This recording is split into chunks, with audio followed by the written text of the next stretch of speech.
J'ai fait la longue distance Lomé-Taparon pour venir voir une dame exceptionnelle qui abat un boulot franchement exceptionnel. Et je pense que de temps en temps, il nous faut aller à l'intérieur du pays pour pouvoir montrer de telles initiatives parce que c'est vital. La société n'accueille pas facilement les personnes handicapées, surtout les femmes handicapées. Dans mon petit parcours, j'ai vraiment été très souvent victime de discrimination. À l'école, on se moquait de nous.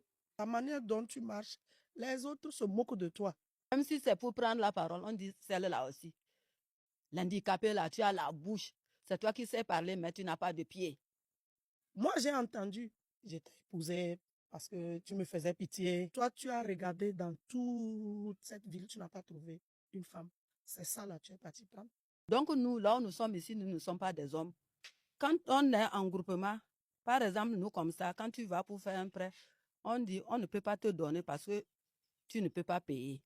Et on donne aux autres. Mais on a les potentialités dans la tête pour travailler, mais manque de moyens. Et donc, tous ces éléments m'ont amené avec le courage que j'avais. Je me suis dit, pourquoi ne pas fonder une organisation pour regrouper non seulement les femmes handicapées, mais aussi plaider pour que la situation des personnes handicapées en général, mais en particulier celle des femmes handicapées, puisse être vraiment revue, pour que ces femmes aussi puissent être épanouies. Et l'association est fondée depuis 2021, le 3 mai précisément. Nous sommes 3 organisations ici. Il s'agit de l'association des femmes et filles handicapées, variant de la région des Savanes, l'association Tchoré et l'association Gaïd, qui sont des femmes engagées qui ont décidé de se mettre ensemble, prendre un local. Et je crois que c'est ensemble qu'on est plus fort. On voulait maximiser. On est de petites organisations, donc on n'a pas beaucoup d'argent pour prendre chacune un local. Donc on s'est dit, mettez-vous ensemble. Nous avons la même mission, même si nos cibles ne sont pas forcément les mêmes, c'est les femmes en général.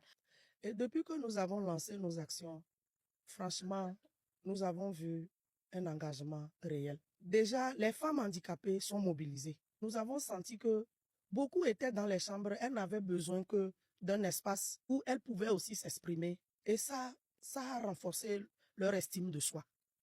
Le fait de quitter la maison et venir aux réunions, échanger avec leurs consoeurs, et même au-delà des réunions, les renforcements de capacité que nous organisons ont permis à beaucoup de femmes handicapées de s'exprimer. Si je dis que l'association ne nous a pas changé de choses, grâce à la sensibilisation, maintenant on est bien.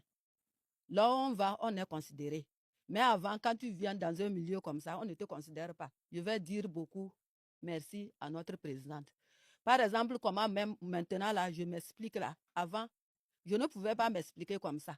Aujourd'hui, en tant qu'organisation de défense des droits des femmes handicapées, dans toutes nos actions, nous impliquons les autorités locales qui nous accompagnent. Nous voyons quand même un début, même si ce n'est pas encore ce que nous attendons. Et le combat que je mène, je suis une personne engagée, j'ai la volonté, mais les moyens manquent. Déjà, le siège, nous le baillons pour ce combat que nous sommes en train de mener. Et il faut que ce combat continue. Donc, si nous avons un espace, on nous construit un centre d'accueil, d'accompagnement des femmes et des filles handicapées. Je sais qu'il y a beaucoup de filles handicapées qui sont dans les maisons et qui ont besoin qu'on les soutienne à travers la formation professionnelle, à travers même l'orientation, à travers même l'accompagnement. Je crois que ce serait un espace qui permettra d'aider ces femmes. Et une fois qu'elles seront dans la vie active, elles pourront elles-mêmes se prendre en charge. Merci.